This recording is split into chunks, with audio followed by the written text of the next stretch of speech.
Throughout recorded history, the criminal underworld has produced figures of extraordinary notoriety, but few have ever approached the sheer scale of wealth, violence, and institutional corruption accumulated by the man who came to be known as the King of Cocaine.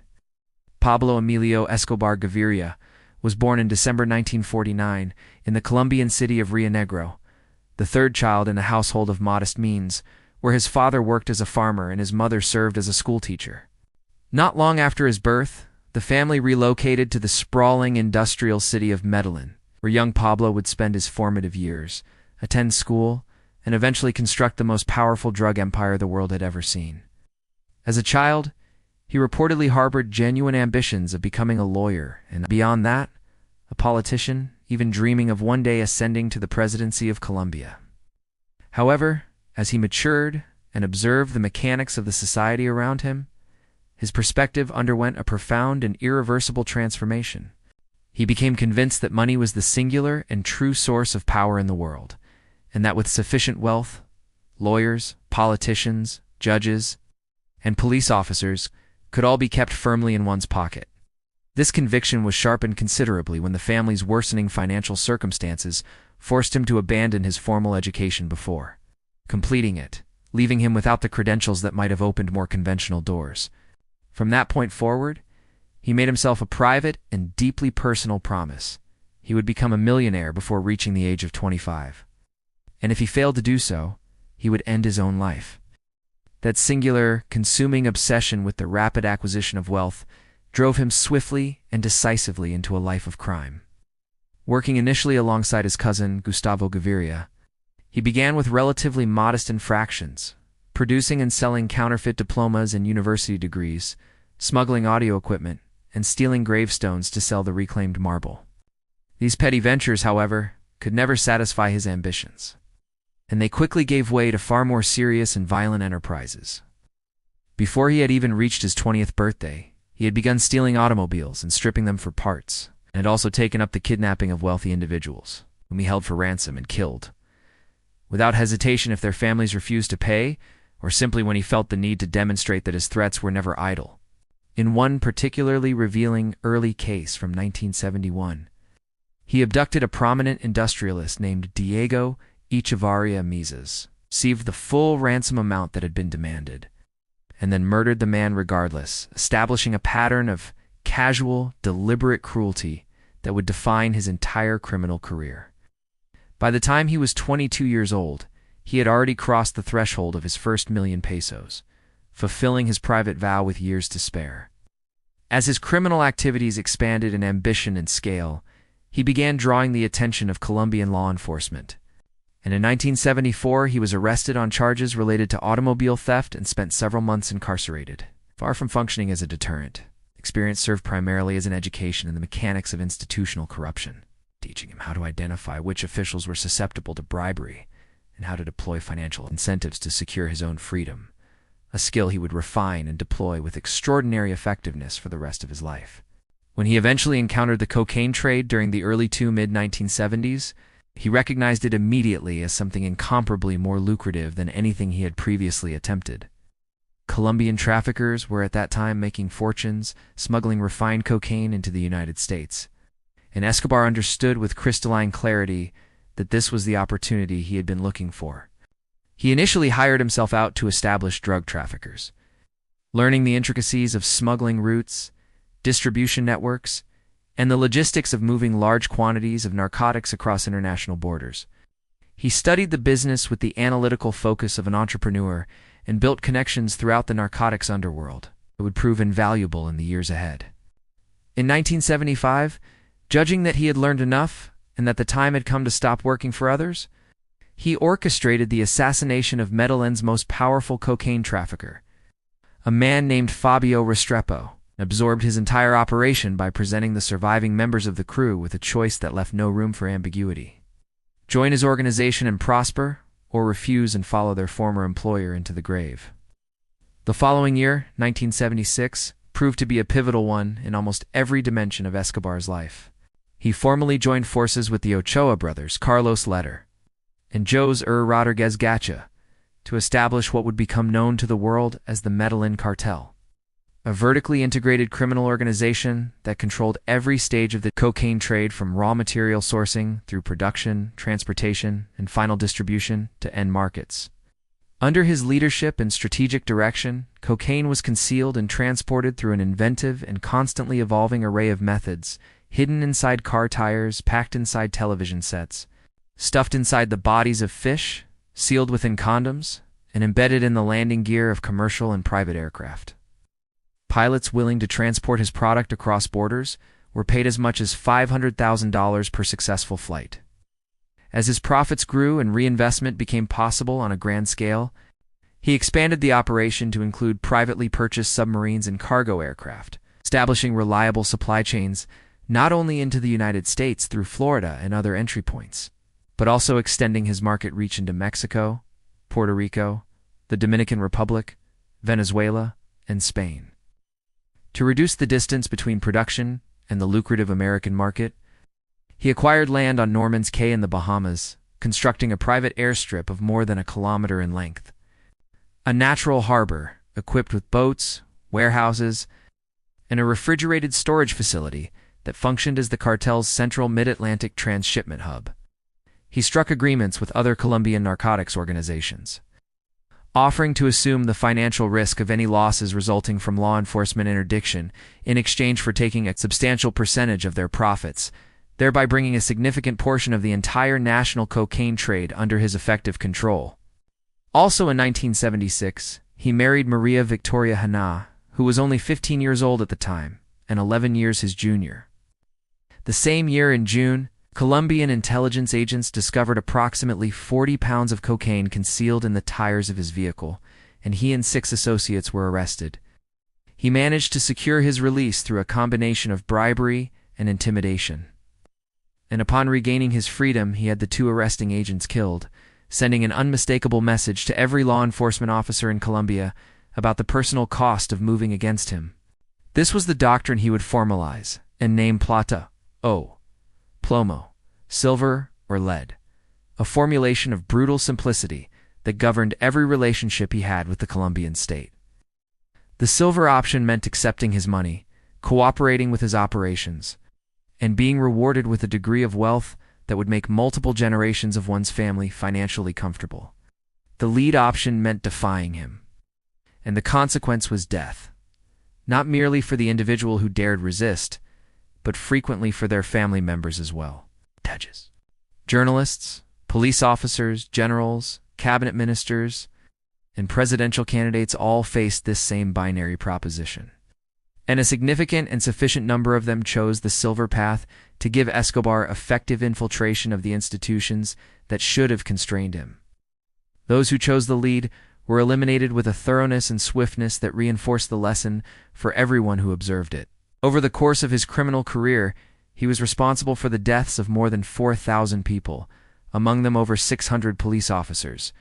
At the absolute height of his power in the year 1989, his personal fortune was estimated at approximately $25 billion, a sum that placed him among the 7 wealthiest individuals on the entire planet. For context, Colombia's total gross domestic product at that time stood at roughly $39 billion, meaning that a single private citizen, a man who had never finished his schooling, personally controlled wealth equivalent to approximately 65% of his country's entire annual economic output. His organization was generating revenues in the neighborhood of $420 million every single week.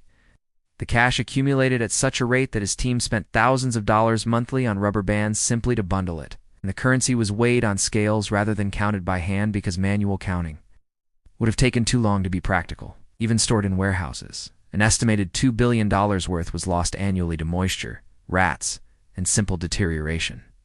He spent with corresponding extravagance, maintaining a fleet of private aircraft, helicopters, dozens of luxury vehicles, and numerous properties across Colombia. His most celebrated personal project was a 7,000-acre estate he named Hacienda Naples, situated near Medellin on land that cost $63 million alone. On its grounds, he constructed private airports, a helipad, multiple artificial lakes, 6 swimming pools, soccer fields, a bullfighting arena, tennis courts, elaborate dinosaur statues, and a private zoo stocked with more than 200 species of animals, including elephants, lions, rhinoceroses, zebras, hippopotamuses, camels, and ostriches, the majority of which had been smuggled into Colombia aboard his own planes from their countries of origin. On one occasion, during a period when the family was in hiding and his young daughter was suffering from the cold, he is reported to have burned several $1 million in banknotes to generate enough heat to keep her warm, a detail that encapsulates the almost incomprehensible relationship he had developed with money by that stage of his life. With political ambitions that dated back to his childhood, and a calculated understanding that formal governmental power would provide him durable legal protection, he invested heavily in cultivating a public persona as a philanthropist and benefactor of the poor. He built homes, hospitals, schools, churches, parks, and sports stadiums for impoverished communities in and around Medellin, earning a devoted following among many ordinary Colombians who experienced him as a source of genuine material support that the state had failed to provide. This manufactured goodwill paved his way to a seat in the Colombian Congress as an alternate representative in November 1982, a development that stunned observers both within Colombia and internationally. His political career was ultimately short-lived. Justice Minister Rodrigo Lara Bonilla launched a formal and aggressive investigation into his background, surfacing his criminal record and ordering the seizure of properties and aircraft that had been acquired through drug proceeds. A major Colombian newspaper published detailed exposes that made it impossible for the political establishment to continue pretending ignorance of his nature. With formal arrest warrants now outstanding against him, he entered a prolonged period of flight and concealment.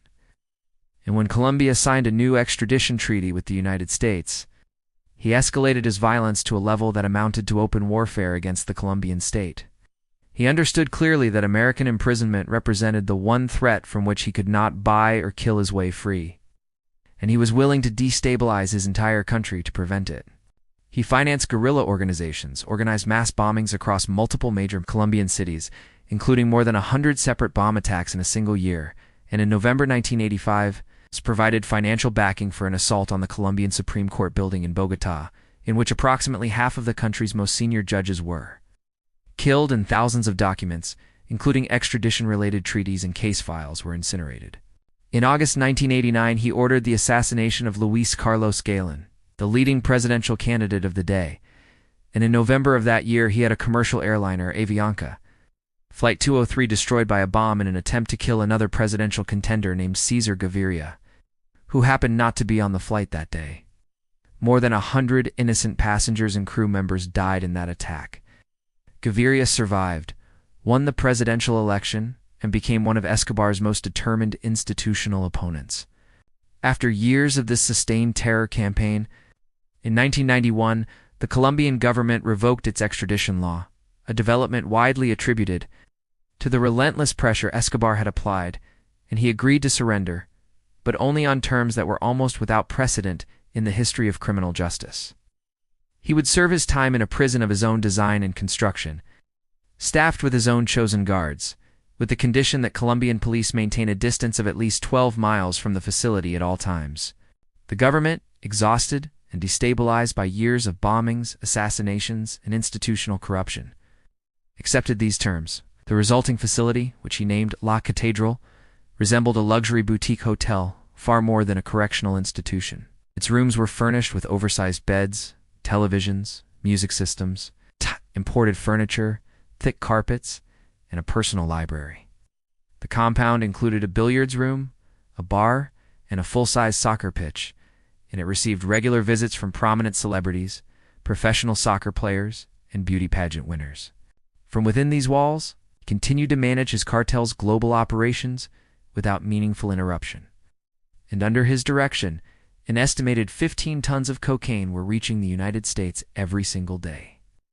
When Colombian authorities finally moved to transfer him to a legitimate facility in July 1992, having learned that he had tortured and executed associates inside the prison, they arrived to find he had been warned in advance through his network of informants and had already vanished.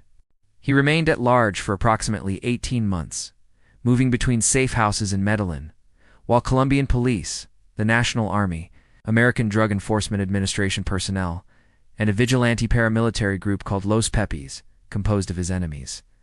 Rival cartel figures and the families of his countless victims all hunted him simultaneously. His capture was ultimately made possible by a mistake born of sentiment. On December 1st, 1993, the day before his 44th birthday, he spent an extended period on the telephone with his wife and children, unaware that American signals intelligence assets were triangulating his position with each passing minute. The following day, Colombian police surrounded a residential building in a middle-class Medellin neighborhood and closed in. A brief and fierce firefight broke out as he and a single bodyguard attempted to flee across the rooftop. He was struck by multiple bullets. The world's wealthiest and most powerful drug lord died within moments. Whether the fatal shot was fired by a pursuing officer or was self-inflicted, he had long claimed he would never be taken alive, and had vowed to die on Colombian soil rather than face imprisonment in the United States, was never definitively established. He was 44 years old.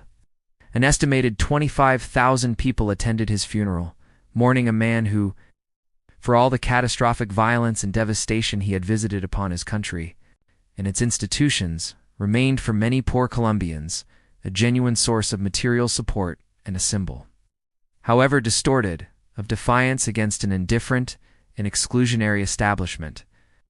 In the decades since his death, no individual in the history of organized crime has managed to replicate the particular combination of financial power, territorial dominance, political infiltration, and cultural mythology that he achieved, and his name continues to occupy a singular and unrepeatable position in the annals of criminal history.